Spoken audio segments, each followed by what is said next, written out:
Good morning, everybody. Welcome back to another video. This one's going to be the beginning of Unit 12, which is all about the world as it exists today. And in this first video, it's going to be a relatively short one. We're going to look at what sorts of issues and problems exist for what we refer to as the developing world. So looking at the map here, we can see that there's a distinct difference between countries in what we call the global north. That would be the North American countries of the United States, Canada, Western European countries, Japan, Australia, places like that. Places that we refer to as advanced, developing, modern, successful economies, versus what we sometimes refer to as the global south, which would be Central and South America, Africa, the Middle East, and even parts of East Asia. Those countries are what we consider to be less or least developed countries. Those are countries that, by and large, have not gone through, or at least not fully gone through, the Industrial Revolution and are still stuck kind of in the pre-industrial sort of styles of production, with a lot of the problems that we see in either the pre-industrial or early industrial revolution types of economies. So today, what we want to look at is what are some problems that are associated with this particular region of the global south, and how does this really particularly affect those countries, so that as we move through the different regions of the world that are in the global south, it'll make more sense to us why exactly some of their problems exist the way that they do. So, moving from this particular geographic breakdown of global north versus global south, and again, for this particular part, for the first half of Unit 12, we're going to be focused on the global south. And then we'll finish up Unit 12 next week with the global north. So if we start with just something purely economic, this particular map shows us what is called GNI, or gross national income. This looks at what level of income does each of the countries in the world have when it comes to individual people. So what is basically, if you take all the money made in a country in the entire year and you divide it by the population, how much money on average does a person earn within each of these particular countries? Now again, looking at the global north, you can see that in the United States, it's over $50,000 per year. If you look at most of Western Europe, you're talking about mostly in the 40s to 50s of thousands of dollars per year. However, when we look at places in the global south, you're talking about some of these countries, people are living on less than $1,000 in a year.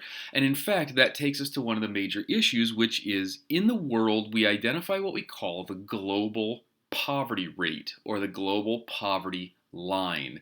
And as of today, in order to be considered to live in global poverty, you must earn less than $1.25 per day, which is an incredibly small amount of money. If you think about $1.25 a day, that's not $1.25 a day spending money. That's $1.25 per day to take care of absolutely all of the needs of you, and that would be food and clothing and housing and education and medicine and just absolutely everything that you can imagine. Americans, if you're a fan of a business like Starbucks and you're buying a coffee every day, or even Dunkin' Donuts, you're spending more than $1.25 on that one particular item. Imagine trying to find a way to live and to satisfy all of your various needs and wants on just $1.25 a day.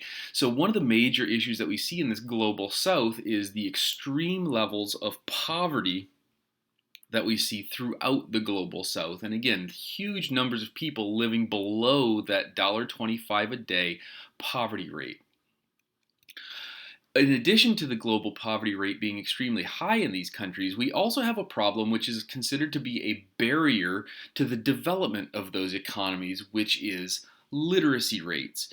Because the countries in the global south are incredibly poor, one of the things that they don't have a lot of course, is money to invest. And one of the things they do not typically invest in very much is an educational system for the people that live inside of their country. And as a result, this particular map shows us the levels of literacy, which of course, if you'll remember, literacy itself is defined as the ability to both read and write Here what we see is that, again, the consistency in the global south is still very, very high, where within most of the global south, now Latin America seems to be a relatively big standout to this because they do have relatively high levels of literacy, as do a lot of countries in East Asia, but Africa in particular, you can see that literacy rates in a lot of these countries in the global south are very, very, very low. And this becomes a real serious barrier to developing their economies, because when you don't have a literate population, things like training your workforce become very, very difficult and challenging. And that prevents people from having a great desire to invest lots of money into your country to be able to build factories and to be able to produce high-tech equipment and to be able to get people to do very technical types of jobs. And without those types of jobs, you don't have the incomes necessary to develop your economy, to start producing things in a modern, sophisticated, industrial way that really helps to increase the standard of living for your people. And so it becomes a trap, and it becomes a cycle of poverty, which is actually a really, really, really difficult thing to do and to undo and to fix, to get these countries to develop, when ultimately they don't see a lot of investment in things like literacy. Now, beyond that, of course, we also have other problems within this global south. The next one, of course, is something that we, especially in northern Ohio, take for granted, which is, of course, the availability of clean, fresh water. Fresh water is something which is a major, major, major issue for millions and millions and millions of people all around the world.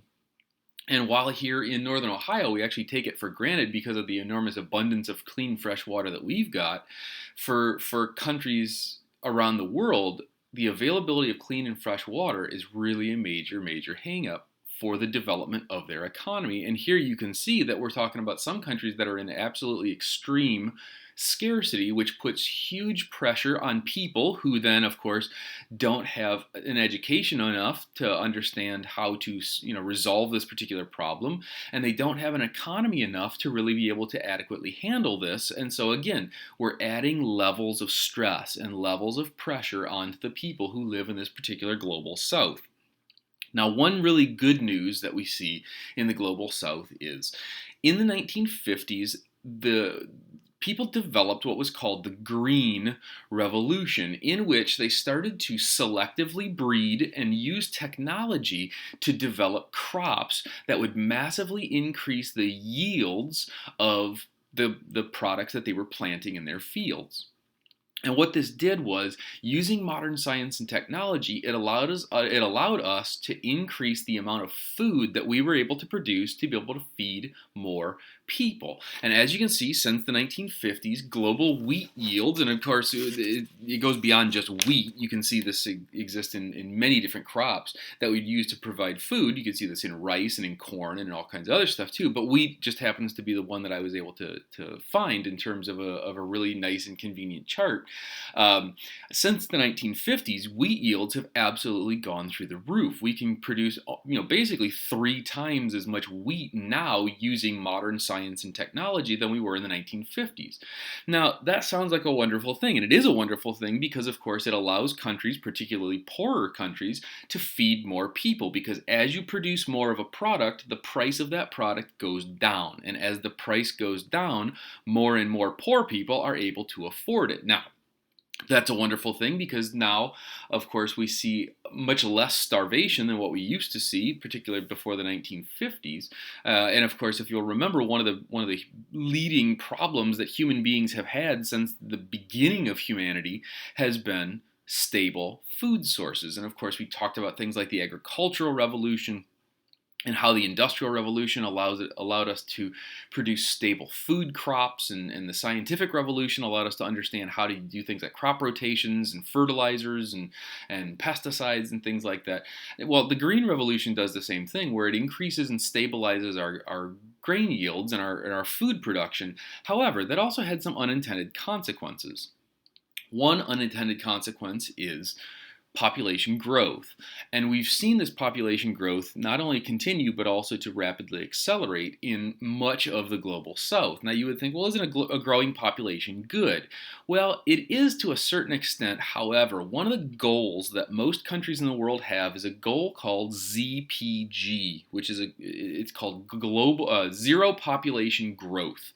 What we would really like is if mom and dad had 2 children. If mom and dad have 2 children, then every generation the population doesn't really grow because mom and dad replace themselves with 2 more children. When that happens, of course, a country has a stable population. And when that happens, of course, because our technology gets better every year and we can produce more stuff every year because we've got the same population and more stuff, everybody gets a little more stuff. And so over time, what we see is that the standard of living or the quality of life that people are living continues to increase and increase and increase because of that the Industrial Revolution and the technological revolution. All of those things improve the standard of living for people. Well, when we see things like a massively growing population, that becomes a really big problem because, of course, if you see countries in Central Africa, they have population growth rates of over 2%. Now, what that means is that their population will double about every 30 years. So about every generation, we are seeing doubling of population. And that means that the average family is having 6, 8, maybe even 10 children. And in countries that have humongous levels of poverty, that becomes a really big problem. And the issue that we run into is what we call the population pyramid. When you graph a country's population, this is what you want to see when a country gets very, very close to ZPG, to zero population growth. On the left-hand side, of course, we see different age brackets, so 0 to 4, 5 to 9, 10 to 14, 85 to 89, 95 to 99. This is looking at age groups. And then on the left-hand side, you can see from 0% to 2%, 4%, 6%, 8%. This is looking at what percentage of the population is in each of those age brackets, and the ones to the left are males and the ones to the right are females. Now, when it comes to population statistics, one of the things you'd kind of like to see is approximate equality between men and women. You want to see about the same number of men as there are women, which, of course, in a country like the United States, we pretty much have that. We pretty much see that there's relative population equity between men and women. We also see that our population pyramid in the United States is relatively straight. Pretty much every 4-year age bracket or every 5-year group, right? Every group within this age bracket takes up about the same amount of the population. It's pretty consistently about 3%, 3%, 3%, 3%. You see a little bit of a hump here and there, but otherwise it generally is somewhere hovering around 3% for all people. You can see there the people between 20 and 40, they're called the mini baby boom or the little baby boom because those are the children of the baby boomers, and of course the baby boomers were a huge bump in and of themselves. But generally speaking, our population is very stable up until the time when you get up to about, your 70s. Once people start getting into their 70s, of course, people in their 70s start to die off, and so we see that those people at the top of that pyramid start to make up less and less and less of the population, but that's actually a relatively smooth, gentle curve up there towards the top. Below that, everything is relatively stable and consistent. You see very small and slight variations, but otherwise pretty much every 5-year age bracket is about 3% of your population. This is what we expect to see in a country that's getting very close to ZPG, zero population growth, and this is the goal of most Western industrial, developed countries. When it comes to a country in the global south, we see a very different trend. So this is the same year, this is 2019, and this is the country of Uganda, and we refer to this as the population bomb population pyramid. And the issue becomes, of course, that people have humongous numbers of children, and when they have humongous numbers of children, of course, huge amounts of your population are very, very, very young children. And the problem with very young children is they really don't produce very much when it comes to your economy. So here in a country like Uganda, we see that almost 9% of their population is between 0 and 4. People between 0 and 4 are really expensive, and they don't really contribute much to the population's productivity, right? They don't grow much food, they don't produce many products. And then what we see is that from that 0 to 4 age bracket, very, very rapidly, the population decreases extremely rapidly from one 5-year period to the next, to the point where this population pyramid really does represent and really does look like a pyramid. So as people age, there are fewer and fewer and fewer of them at a very, very rapid rate. The issue with this becomes, of course, the people at the bottom are the most expensive and also the least productive, whereas the more productive people, there are fewer and fewer and fewer of them. And of course, when you get to a country like Uganda, you see things like what we expected to see before the Industrial Revolution, which is, about 50% mortality rate among children, right? About half of all children are going to die before their fifth birthday.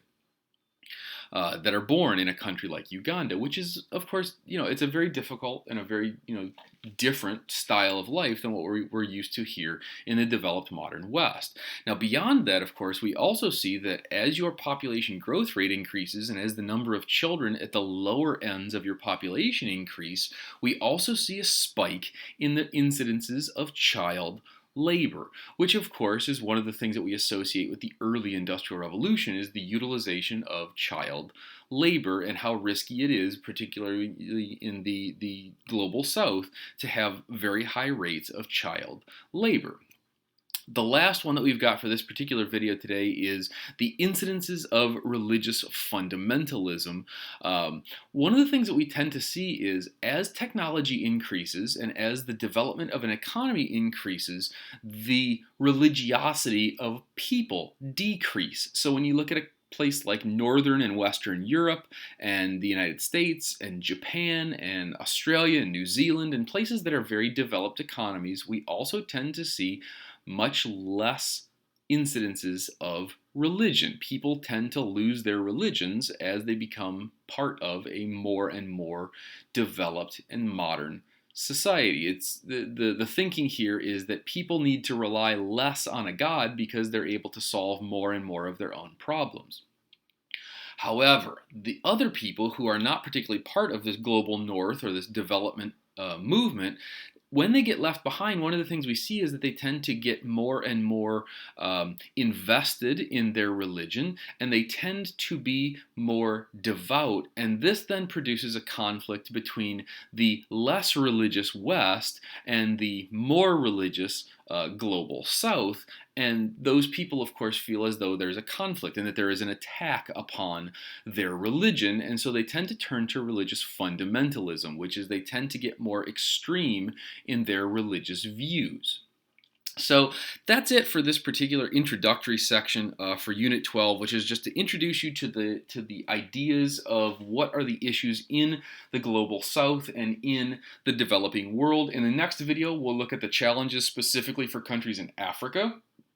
The video after that, we're going to look at modern India and modern China, and following that, we'll move into the last piece of the global South, which is Latin America. So I hope this video finds you well. If you enjoyed this video, if it was useful to you, please hit like and also hit subscribe so that you get the notifications for when new videos post. Everybody stay healthy, everybody stay safe. Leave me a comment down below if you've got any questions. Shoot me an email, leave me a question on Google Classroom, and I will see you guys in the next video.